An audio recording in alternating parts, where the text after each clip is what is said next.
This is a model of the Pythagorean theorem that we used back in Unit 2. If you remember, the right triangle in the middle is made up of two legs and a hypotenuse. So the two sides where the right angle meet are called legs. So there's a leg, this is a leg, and then this long side is a hypotenuse. Remember, the hypotenuse is always the longest.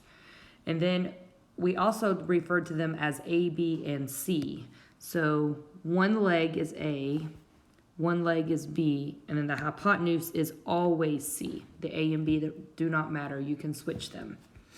And then we use that to help us get the Pythagorean theorem, which was A to the second power plus B to the second power equals C to the second power. And that comes from the areas of these regions that you see in the picture. So for example, to get region X's area, you would multiply the length and width of the square. So since it's a square, if this side is A, this side is also A, and A times A means that this area inside is A squared. And then the same for region Y. If this side is B and it's a square, this side is B. So B times B means the area of region region Y is B squared. And then for region Z, we have a side of C, so that means the other side is also C, again, since we have a square. So C times C would be the area of this square, which is C squared. So by looking at that, you can see that Pythagorean theorem tells us if you take the area of this square plus the area of this square, you get the area of the region Z. So that is where A squared plus B squared equals C squared comes from. We are going to use the idea of the areas of the squares to decide if three squares could form a right triangle if they were joined at their corners. So for example, let's pretend this little square has a side that's 5 inches. The medium square has a side that's 12 inches long, and the large square has a side that's 13 inches long. So we're going to use the idea that A squared plus B squared has to equal C squared to determine if these could form a right triangle or not. So we're going to call this region X because he's the little. Pretend this is region Y and this is region Z if you want to connect it to the picture from the previous slide. So we know that Pythagorean theorem says A squared plus B squared has to equal C squared. So remember, C always has to be the largest number. So the largest square's dimensions have to go for C. So I know something has to equal 13 to the second power. The other two do not matter. I'm just going to make the smaller one A for 5 squared and the middle one B for 12 squared. Then I'm going to do this math and see if it works. I know that 5 squared is 25 plus 12 squared, which is 144. And we're going to see, does that really equal 13 squared, which is 169? Of course, you could use your calculators and put this in your calculator to figure it out. And you would get that this side is equal to 169. So I know that these three squares could indeed create a right triangle. For this example, we're going to pretend that the large square has a side of 12 centimeters, the small square 4 centimeters, and the middle square is 8 centimeters. So we're still going to do A to the second plus B to the second has to equal C to the second. We're going to see if these three squares could be connected to form a right triangle. So A and B are going to be the two smaller ones, so we're going to use 4 and 8. Again, it doesn't matter who you put for A or who you put for B. So I'm just going to put them in numerical order. So 4 squared plus 8 squared equals, and then for C squared, it has to be the biggest one, so that's why I had to put 12 over here. Because we're trying to decide if it could be the hypotenuse or not. So then we are going to do the math. Of course, again, you can use your calculator. So 4 squared would be 16, 8 squared would be 64, and we're trying to decide, does that equal 12 squared, which is 144? So if you add 16 plus 64, you would get 80. and we're asking ourselves, does 80 equal 144? Obviously not. So this would not create a right triangle. For this example, we're going to change things up just a little bit. Instead of giving you the length of the side of the square, they're going to give you the area of the square. So let's pretend that the big square has an area of 100 square inches. The little square has an area of 36 square inches. And the medium square has an area of 64 square inches. So since they've given you the inches squared, that's very important. Okay, very important that you realize that when it's squared like this, that they have already done to the second power for you, so you do not need to do it again. You won't do it again. So you need to look and see, all these things are already squared for you. So you don't square again. You use the numbers as they are. So since they've already squared it, we're not going to square it. We're just going to see if the two little ones add up to be the larger one. So we are still going to do a squared plus b squared equals c squared. The only difference is we're not going to square it because this little squared on the units tells me that they've already squared it. So 100 is the biggest one. It still has to go on the side with c. C squared is 100 because it's 100 square inches, or inches to the second power. And then the other two will go where a and b are. So I'm going to put 36 plus 64. And I'm going to see, is 36 plus 64 equal to 100? Again, the reason I didn't square 100 or 36 or 64 is because the units on the number tell me that they've already squared it. So what that really means is that this was a 10 by 10 square, because 10 times 10 is 100. This little one was a 6 by 6 square, because 6 times 6 is 36. And the medium one was an 8 by 8 square, because 8 times 8 is 64.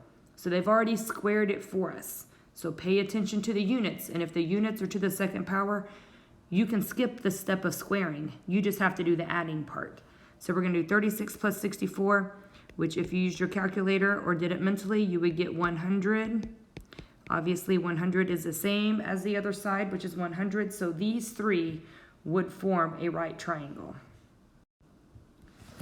This will be our last example of this, and then we're going to move on to a different kind of problem.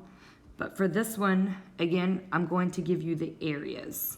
So we're going to pretend that the small one has an area of 25 centimeters squared. The middle one has an area of 49 centimeters squared, and the large one has an area of 81 centimeters squared. And again, we're trying to determine, could these three squares be formed or touched at corners to form a right triangle? So again, we're still going to use the idea of Pythagorean theorem, because that's what a right triangle deals with.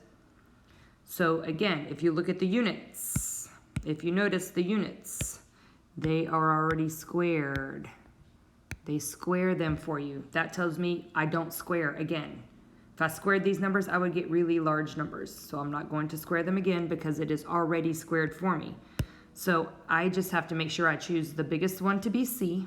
That would be 81. Oops, wrong one. So we're going to do 81. And then A and B will go on the left side of the equal sign. So 25 plus 49. Again, I'm not squaring because the units tell me the centimeters squared that they've already squared it for me. So I'm going to add 24 plus 49, which is 74. Obviously, 74 does not equal 81. So these three squares could not form a right triangle. Now we're going to look at problems where they actually give you the right triangle, but one of the sides is missing, and you have to find that missing side. So for this example, they give us a leg of 12. Remember, this is a leg. This is the hypotenuse. And then this is a leg over here. So we are missing the leg. He's going to be our unknown. I'm going to call him X because I don't know what he is. So we are going to set up our Pythagorean theorem. Remember, a squared plus b squared equals c squared does not change. It's always that. So you just plug in what you know. We know one leg and not the other leg. So one leg you're going to make x squared. The other leg you're going to fill in this case, with 12. And then c squared always has to be the hypotenuse. So in this case, it is 13. So we're going to look for this missing leg. So you can either put this entire thing in equation solver. So you could use equation solver in your calculator to get x. That would be just fine. I'm going to solve it by hand. So to solve it by hand, we know that 12 squares is 144. 13 squared is 169. So then you would subtract 144 from both sides. So x squared has to be, when I subtract this, I get 25. So x to the second power is 25. So that means x is whatever the square root of 25 is, which would be 5. So the missing leg is 5 inches long. Again, there's multiple ways to solve this. This is solving it by hand. You could use equation solver. The other option is, if you wanted to, in your calculator, you could put the square root symbol, and then you could put 13 squared, take away 12 squared. You have to subtract, because remember, you're looking, the hypotenuse is the biggest one, so I need something smaller, so I have to subtract. You could put that in your calculator and run matrix, 13 squared minus 12 squared under the square root symbol, and it would still give you an answer of 5. So that's 3 methods I just showed you. You can solve by hand. You could put it in equation solver in your calculator. You would get x is 5. You could use run matrix and put in the square root symbol, 13 squared minus 12 squared, and you would get you would get 5. For this problem, we have a ladder leaning against the wall of a building. It looks like the building might be on fire.